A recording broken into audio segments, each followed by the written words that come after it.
Hello, and welcome to Blockchain World, your platform for making sense of blockchain and crypto in everyday life. I'm Tosh Raphael. Today's topic is alternative payment infrastructure in the digital age, a step-by-step guide to using cryptocurrency for everyday transactions. Now, in a world of rising fees and slow bank transfers, crypto offers a faster, cheaper way to pay for groceries, bills, or send money abroad. Practical steps that anyone can follow to save time and money. Now, our guests always will bring expertise to the table. First, we have Mr. Moses Obaje, known as AI Prof. He's a Dharma instructor who combines AI with blockchain for smarter solutions. Mr. Obaje, you are welcome to the program once more. Thank you, Mr. Tochukwu. It's another privilege to be with you this morning. And good morning to you and all our audience.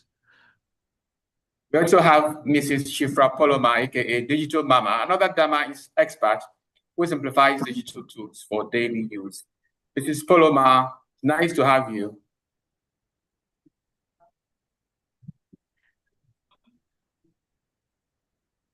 Poloma, you have to unmute yourself. We hear you. All right. Mr. Ibrahim Omar Wasi, my co-host. Mr. Ibrahim, good morning.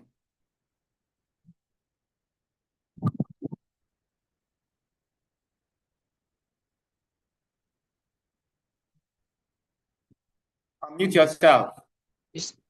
Yeah, thank you for having me, Mr. Tochukwu. It's a pleasure. Okay. Now, this program is brought to you by Diaspora Digital Media in partnership with Digital Assets Management Academy. Let's take it away. Mr. Obaje, let me say compliments of the season because we are approaching Christmas. And so let's start with the topic of the day. Why is crypto a better option than the traditional banking system for regular payments like shopping? All right. Now, before I even answer you, I just want us to understand that just like you rightly mentioned, as digital commerce expands and traditional payments they face challenges related to cost, related to speed, accessibility, and privacy. Now, cryptocurrencies have emerged as an alternative payment infrastructure. It began as a niche, all right, as a niche technology, and is increasingly getting used for everyday transactions, such as remittances, such as online purchases, just like you rightly mentioned, shopping at the moment, subscriptions, and in-person retail payments.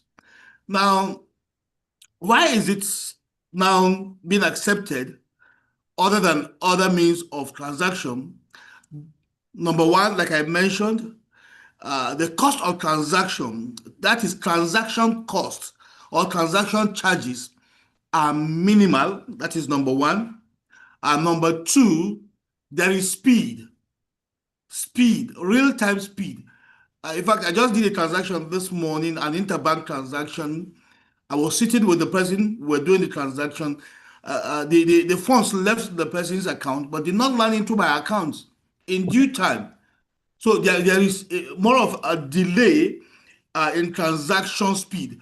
But with cryptocurrency built on the blockchain, there is that speed whereby transactions are executed in seconds or milliseconds. Then there is this easy accessibility. With cryptocurrency, you can run businesses across the globe as far as it is an acceptable means of transaction in a jurisdiction. So accessibility, there's no barrier. Like I normally say, you cannot use Naira in America. You cannot go to India and use Naira. You must convert to a currency that is much more acceptable in that country. But with cryptocurrency, there is this tendency for global acceptability and also accessibility. And also, when we look at cryptocurrencies, there is that level of privacy, because they do not need a third party interference in terms of transaction.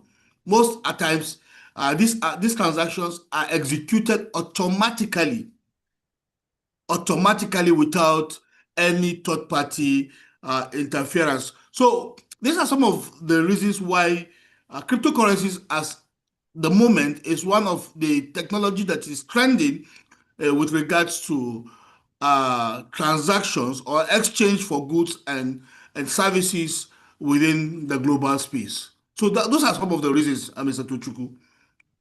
All right, thank you very much. Let's hear your own thoughts, Mrs. Poloma, on why you think cryptocurrency is significantly given, a huge gap away from the traditional banking system.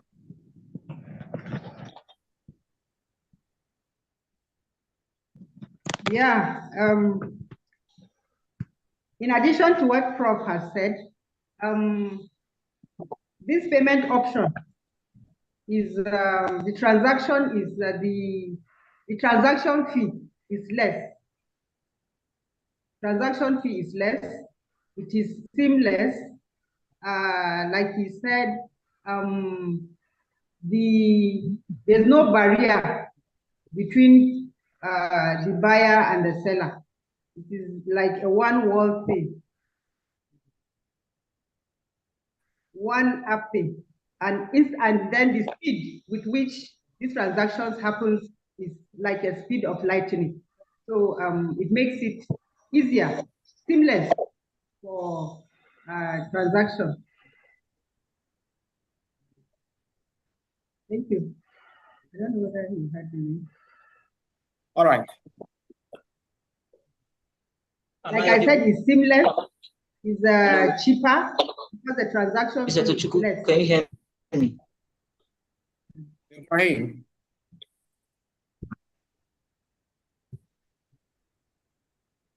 Can anybody hear me? I will hear you. Can anybody hear me? Ibrahim, we can hear you. I hear you.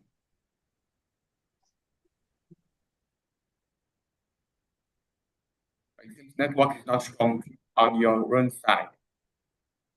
Ibrahim, come on, please, we can hear you.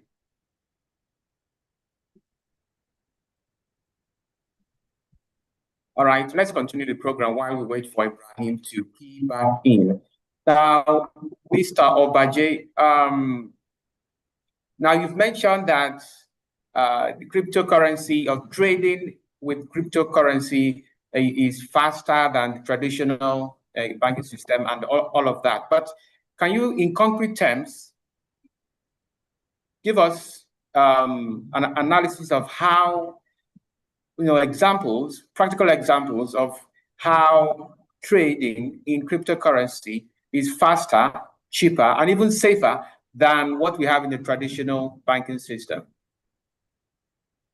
All right, just like I earlier mentioned, now transactions are executed instantaneously. Now, let me just give you a practical example using the banking sector. Now, when transactions are being initiated, there are certain processes or protocols that they need to pass through before they get approved to get to their desired destination. All right? And now let's assume I want to make a bank transfer and I go to the bank. Now, once I get to the cashier or at the counter and maybe offer him what I want to do in terms of transaction, he cannot instantaneously execute that transaction. There are other processes that he needs to follow until it gets to the final stage of approval, maybe by, how do they call them? I think I've forgotten the name, all right? But there is somebody who needs to give his final consent before that transaction can go through. All right.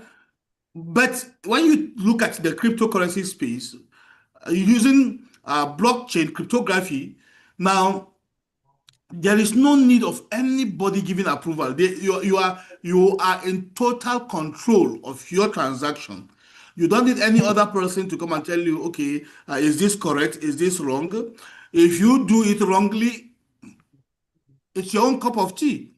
If you do it rightly, fine and good. You have that total authority for execution of that transaction.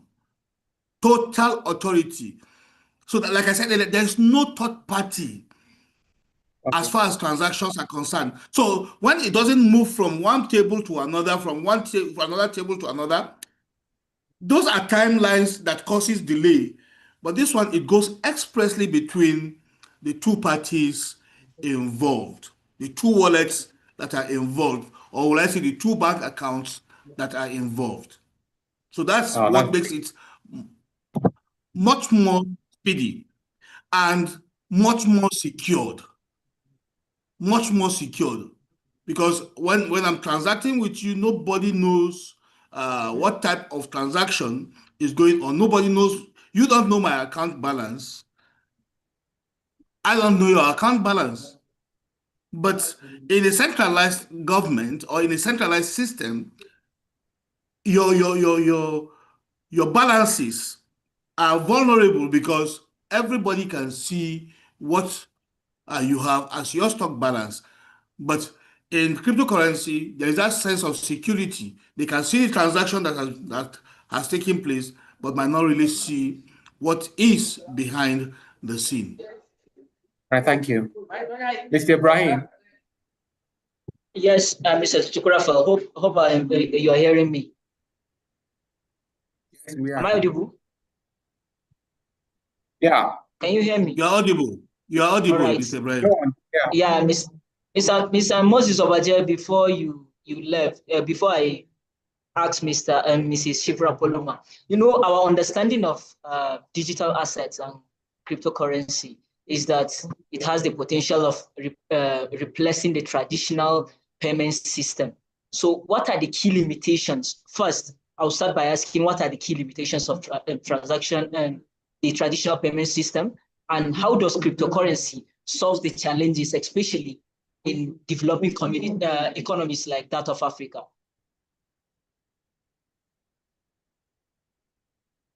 Hello? Let me make this clear. It will not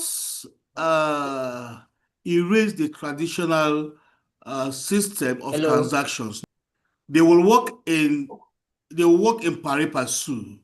They will work hand in hand. You understand? So it's not going to absolutely erase the traditional system of doing business. No. So that should be made clear. It is not going to erase that. In as much as we know that technology is growing by the day, right? So some of the challenges that, like I rightly mentioned, within the banking sector, there is that tendency that there will be delays in transaction, and also the cost of transaction.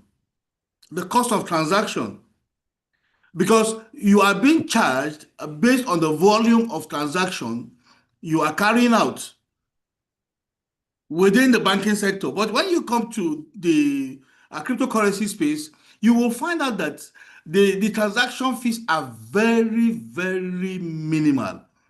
In fact, I was looking through a document today, I think earlier this morning, and I saw the transaction fee was $0.05.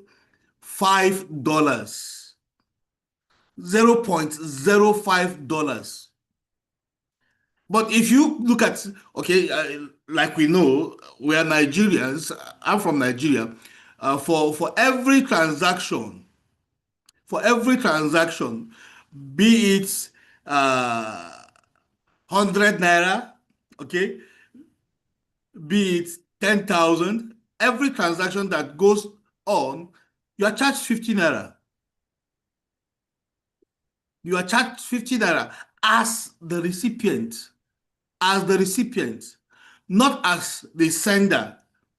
You get what I'm saying? So in Nigeria, both the sender and the recipient pay. But on the blockchain or in cryptocurrencies, only the sender is charged.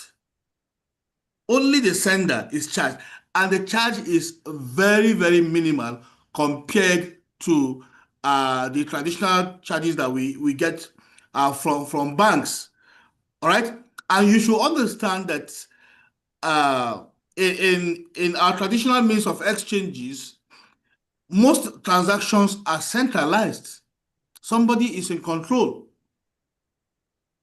But with cryptocurrencies, transactions are validated by distributed networks. And that's why it is instantaneous. You cannot, as far as the traditional means of exchange is concerned, there are no automatic payments systems. No, I can bet you. But in cryptocurrencies, there is what we call programmability, which grants smart contracts the ability to automate payments and conditions. Now, also, I talked about borderless access. Payments can be sent to any part of the world with minimal friction. But I can bet you, if you want to send money to America from Nigeria, there are a lot of bottlenecks today. A lot of bottlenecks. And it cannot be instantaneous. So payments cannot be sent globally without frictions. But with cryptocurrencies, there is this borderless access that makes payments seamless and with minimal friction. Then these transactions happen on-chain within seconds or within minutes without third-party interference. So it's not comparable. It's not comparable as far as I'm concerned, Mr. Ibrahim. As far as the traditional system is concerned, there are a lot of bottlenecks that if we begin to list them now, the bank will think we are trying to cause havoc to them. But I feel these are some of the things that makes it much more better for cryptocurrencies to thrive, all right? And because they're... All right, thank you very much. I think let me stop here at the moment. Yeah, thank you for this wonderful insight. And from the bottleneck of the traditional banking system to security, clearly, because an average person, when he hears about cryptocurrency, the first thing that comes to mind is privacy and security. So, Mrs. Shipra Poloma, what best security practice should users adopt to safely use cryptocurrency for daily transactions and avoid costly mistakes? Okay, for any cryptocurrency user, there are things that one ought to know about safety. Number one, it is always important when you are creating your wallet to ensure that your login details are handy. I mean, your login details are kept safe and secure using a diary that will only be accessible to you. Ensure that the security passwords you use are not the regular common ones. Ensure you use alphanumericals and symbols that you will never ever forget. That is why it is important for you to have a diary handy so that you record every step you've taken in the course of creating your wallet. Another thing to measure to take to secure your wallet is the use of two-factor authentication. two-factor authentication. And then two-factor authentication could be a Google Authenticator, and there are several of them. And then another added security measure now that we have is the use of the fingerprint or your facial. You discover that nobody has the same face as you. The same way, nobody has the fingerprint that you have. These are a few of the security measures that any person that creates a wallet must ensure that he has, and ensure that you do not, any unsolicited message that you see, you do not click on it, because there are phishing sites around that are bugged, that once you click on them, so any message that you did not solicit for, never ever click on them. These are ways to secure your wallet and then to ensure your safety on while performing transactions, and ensure that your wallet or your app is always up to date, because the wallets are normally updated in most cases. So ensure that your wallet is always updated. So these are a few out of the many that we have for for you to secure your wallet and to ensure your safety while performing a transaction. Thank you very much, Digital Mama.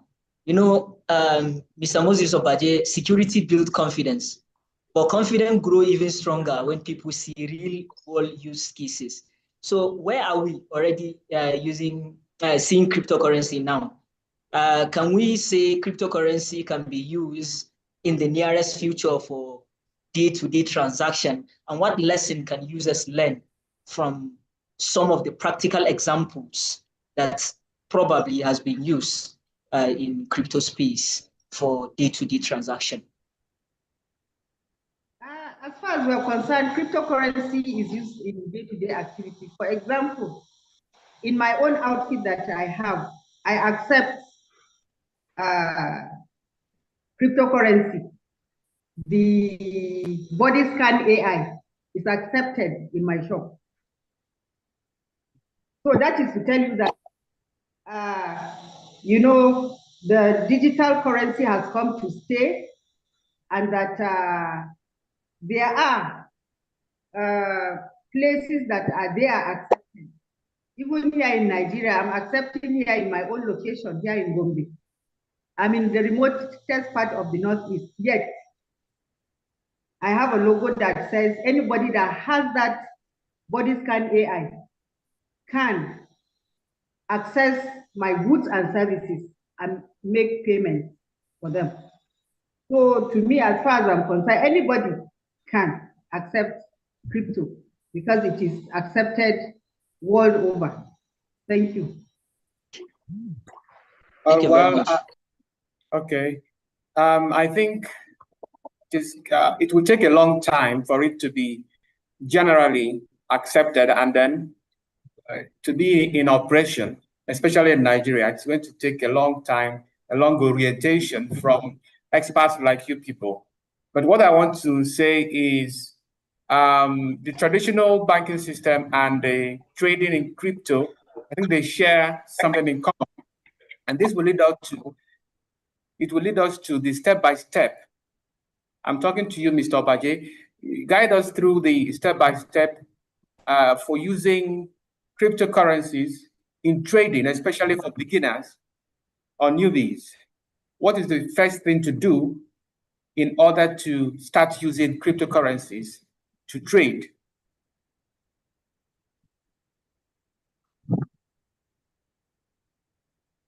Mr. Obadje? Well, you know, when you talk of yes, as Mr. Tochukwu, when you talk of trading, I don't know which aspect of the trading you are talking about. Is it maybe the buying and selling of cryptocurrencies, or using cryptocurrencies as an alternative means of payment? You understand? Maybe when you are buying, you use cryptocurrencies for payments, or maybe you are a trader, you buy cryptocurrencies and you sell. I don't know which aspect you want us to dwell upon. Well, all of them Because these are are two inclusive. different ways. All are inclusive. Anyone, you can start with anyone. Okay. Yeah. All right. You see, when you talk of alternative means, what is the first thing that one needs to do when you want to start using cryptocurrency, maybe as a means of payment or as a means of doing business? Like I earlier said, number one, you need to understand cryptocurrency as a payment infrastructure. Yes, because cryptocurrencies are digital assets that use blockchain technology to enable peer-to-peer value transfer without relying on centralized intermediaries such as banks and other networks. And so you need to understand what are the key characteristics of cryptocurrencies. Number one, they are decentralized. Transactions are validated by distributed networks. Number two, you need to understand programmability, where we talk about smart contracts that automate payments based on conditions.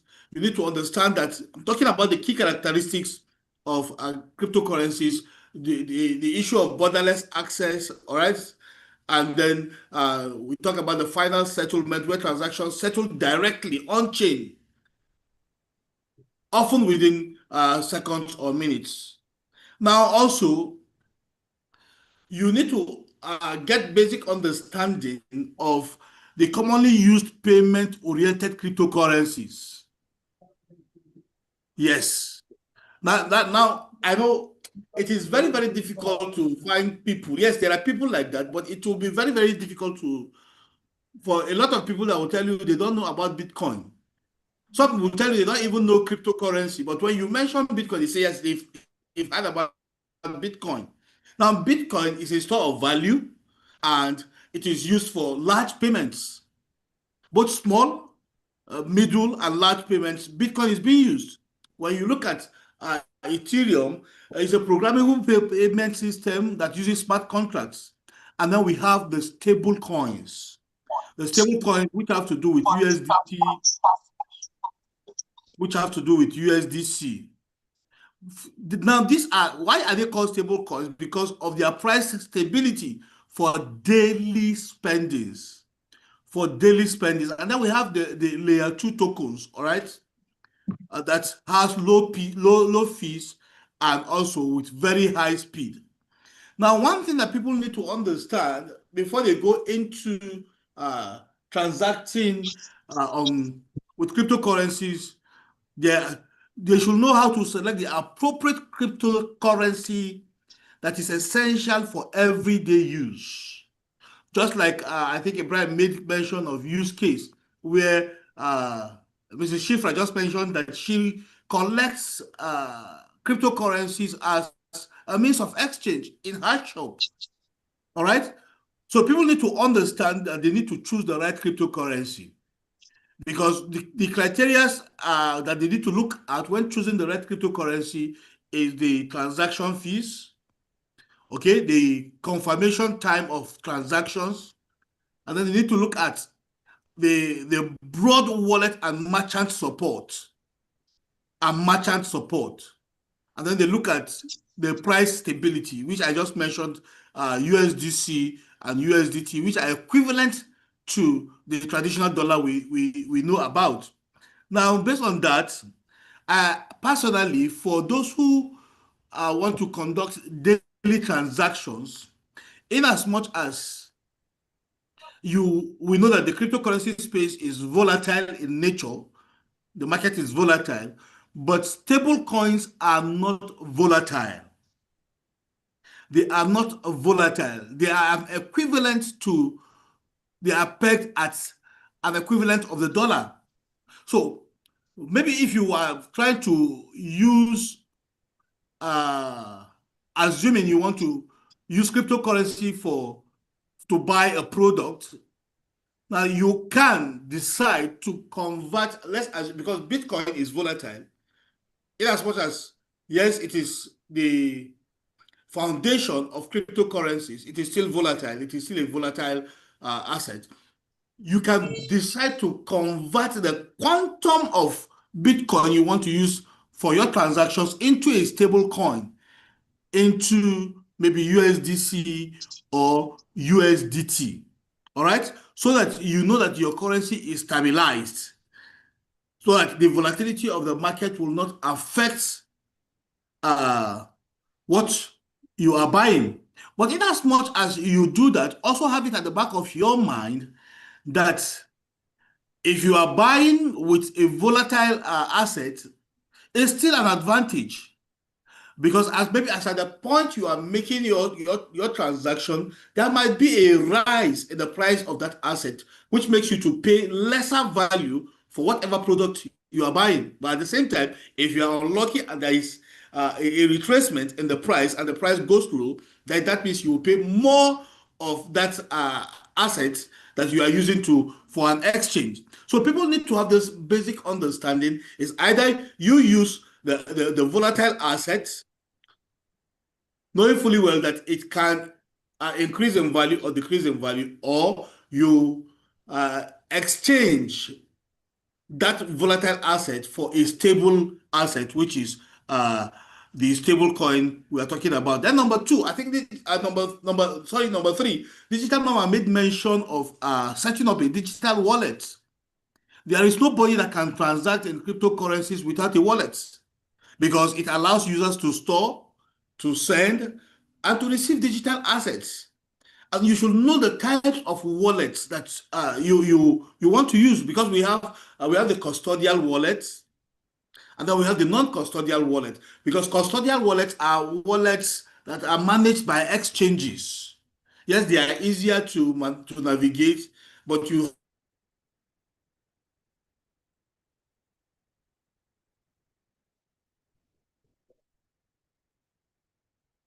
Mr. Obaje, are you still with us?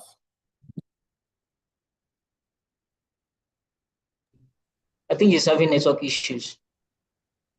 Okay, Digital Mama, please take from there. He was talking about creation of wallets. Yes. whatever. Okay, he's back. He's back. I believe he's back here. Mr. Obaje?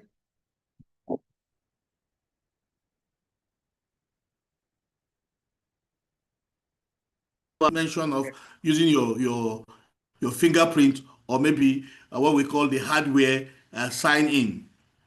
Then you go to acquire cryptocurrency, and you can acquire cryptocurrency through several methods. You either via the centralized exchanges, through bank transfer, Sorry. I will come in here, because yes, along the line, network instability, impeded the conversation. You dropped off from custodian and non-custodian wallets. Could you start from there to explain further, please? Okay, I talked about the types of wallet, which is custodial and non-custodial wallets. Can you hear me? Continue, please. All right, because I said custodial wallets are managed by exchanges, by centralized exchanges, just like we have a lot of them today. We have Bybit, we have Gate.io, we have BitGet. There are a lot of centralized exchanges. Now, they are easier to maneuver, but you have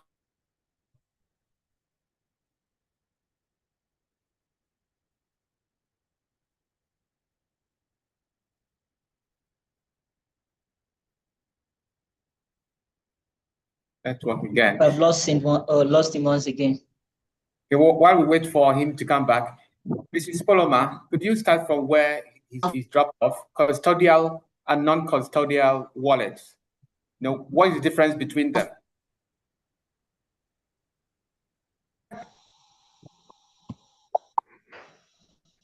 Like we said, whatever transactions you're going to perform, the wallet we have, the custodial and custodial wallet. Custodial, like you said, is centralized. It makes for easier exchange from fiat through either or any of these changes. You exchange your fiat, and then it's easier to now transfer it to a non-custodial wallet, which is the decentralized wallet. You have full ownership of that wallet because you are the only one that has it. So it is important that for you to get started in this space,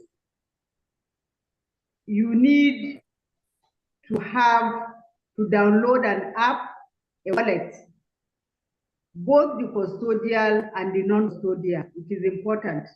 The non-custodial, the custodial is meant for you to transfer or to exchange your fiat to the crypto of your choice. And then from the centralized exchange, you cannot transfer your cryptocurrency that you've exchanged to your decentralized exchange. Why are you doing that? Number one, because the centralized exchange, you don't have ownership or control over them. Just remember that.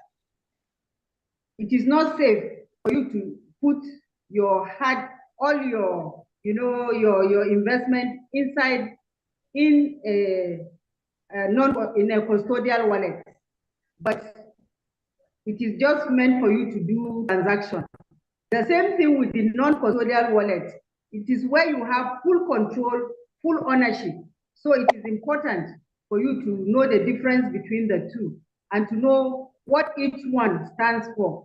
Like on the decentralized, on the non-custodial wallet, you can trade on both the custodial and non-custodial. But then, like you said earlier, it is very, very important for you to have wallets, both the custodial and the non-custodial wallets. But just like I said earlier, you have to ensure that all your login details are kept secure and safe. Don't store them online, but ensure that you have a diary that you scribble them down. And another thing that I said earlier is that you must ensure for the security of your wallet, ensure that the two-factor authentication is there. Ensure that another added security, your thumbprint or your facial, is part of the security of your wallet. And then ensure that at all times, make sure you update your wallet, your app. Ensure it is updated always, because those that have the app make some updates from time to time. So just because you've downloaded a wallet does not make you that wallet has to work. No, you have to keep updating it.